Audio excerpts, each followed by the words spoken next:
ओम नमो आदेश. मागील व्हिडिओमध्ये आपण अध्याय क्रमांक 10 श्रवण केले. त्यामध्ये आपण गैनीनाथांचा जन्म पाहिला. आता अध्याय क्रमांक 11 श्रवण करू. त्यामध्ये आपण गोरक्षांची तपश्चर्या, मच्छिंद्रनाथांचे श्रीराज्यात गमन आणि जालंधरांची जन्मकथा पाहू. ओम नमो आदेश. श्री गणेशाय नमः. बद्रिकाश्रमी येताच मच्छिंद्रांनी गोरक्षांसह तेथील शिवालयात प्रवेश केला आणि भगवान शंकरांना वंदन करून त्यांची मनोभावे स्तुती केली. त्या स्तवनाने प्रसन्न झालेले शिवजी त्यांच्यासमोर प्रकट झाले. त्यांनी मच्छिंद्रांना क्षेमालिंगन दिले. गोरक्षांनाही जवळ घेतले आणि म्हणाले, नाथजी, तुम्ही गोरक्षांना योग दीक्षा दिलीत.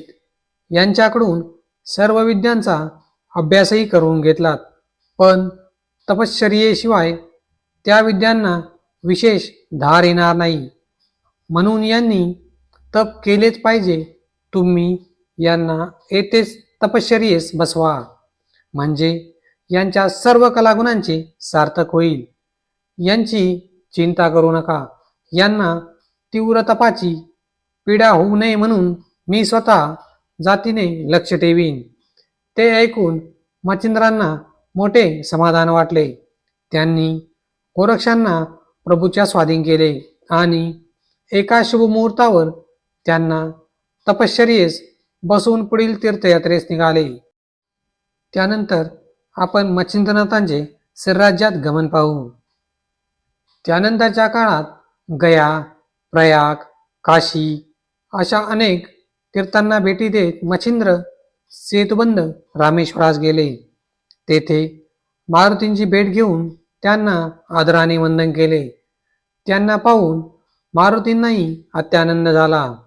ते म्हणाले, नाथजी, गेली 24 वर्षे मी तुमच्या वाट्याकडे डोळे लावून बसलो आहे.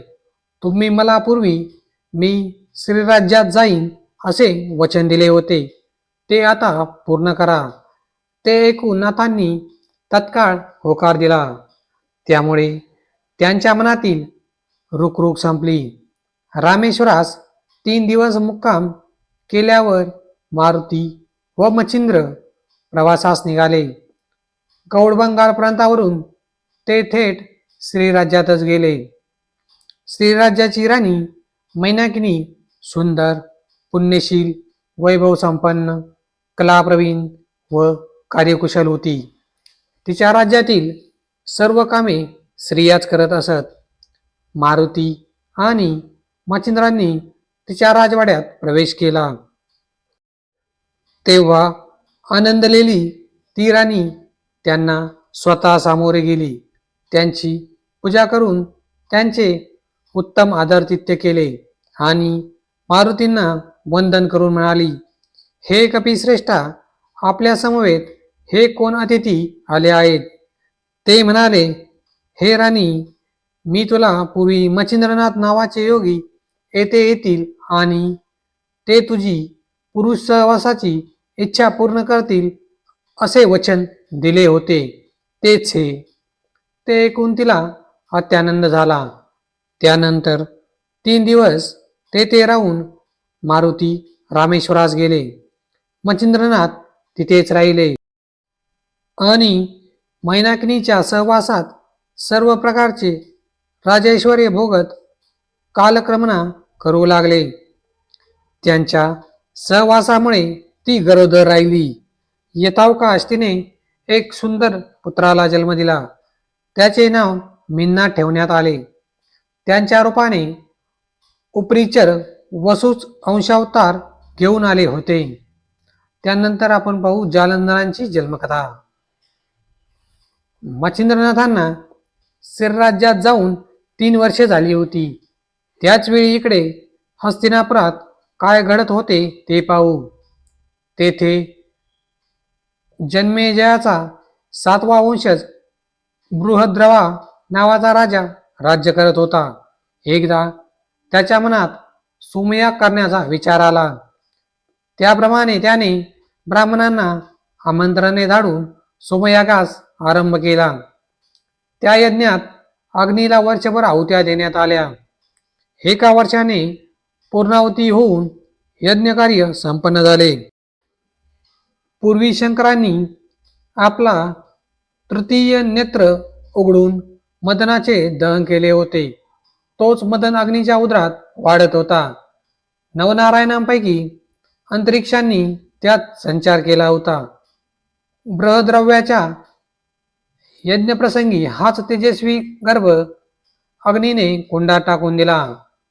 पूर्णाहुतीनंतर यज्ञकुंडातील रक्षा बाहेर काढताना तो ब्राह्मणाच्या हाती लागला. त्या राजाचा मुख्य पुरोहित महाज्ञानी होता. त्याने राजाला त्या बालकाची अलौकिक उत्पत्ती सांगून त्याला त्यांच्याकडे सोपवले. अग्नीने दिलेला तो पुत्ररूपी प्रसाद पाहून त्यालाही अत्यानंद झाला. त्याने त्या बाळाला आपली पत्नी सुलोचना हिच्याकडे दिले व सर्व वृत्तांत सांगून म्हणाला, प्रिये, हे कुणीतरी अयोनिसंभव महात्मा आहेत. आपला पुत्र मिनकेताप्रमाणेच याचा सांभाळ कर. ते ऐकून तिलाही अत्यानंद झाला. तिने त्याला वात्सल्याने हृदयाशी धरले. राजाने त्या बाळाचे ताटात बारसे करून त्यांचे जालंधर नाव ठेवले.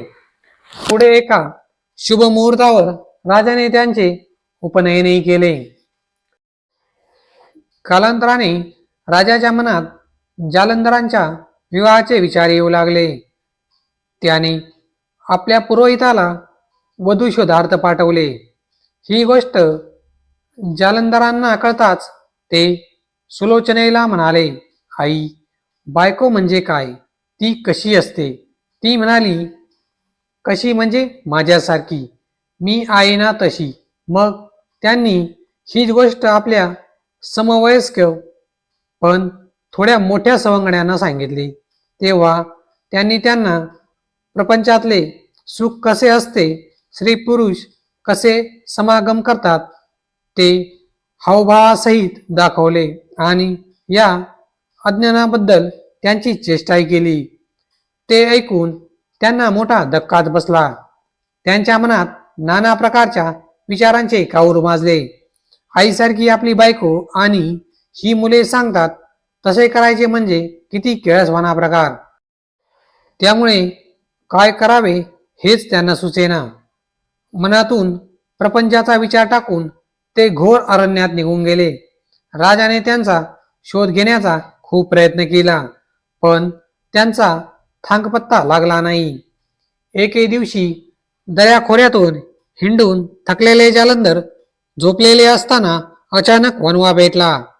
उग्र रूप धारण केलेला तो अग्नी वृक्षवेलींना भक्षण करत त्यांच्यापाशी आला आणि ते आपलेच बाळ आहे हे पाहून सौम्य झाला.